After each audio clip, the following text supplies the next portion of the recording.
Hey, it's Rich here. I remember designing my first website. It was fun and awesome, but trying to code it was a nightmare.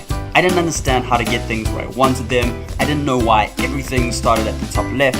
I didn't know whether to use floats or position. I didn't understand depth. I didn't know why some elements were wider than I set them to be, and I certainly didn't know how to get my content in the middle of the screen. In short, it wasn't at all like Photoshop. The thing is, that was in 2007, and although web design apps are awesome, what you design in them is still never the final website. The final website is the one in the browser. It's the one in front of your customer.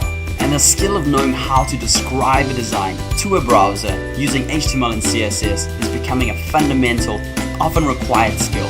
HTML and CSS are a descriptive design language pair that can be learned just like you learn how to use Sketch or Photoshop. So after this class, you'll understand the HTML box model, floats, display types, positioning, and depth. You'll know when to let the browser lay things out, which it does a really good job at, and when you should take control. You'll understand more of how the browser works and how it differs from design apps. When you're designing, knowing these things will allow you to make informed design decisions, and when you're writing the HTML and CSS, it makes everything easier to understand.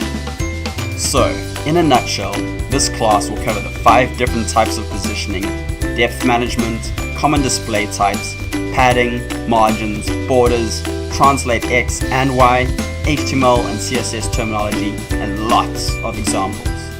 We'll end it by creating a web page using what we've learned about during the class.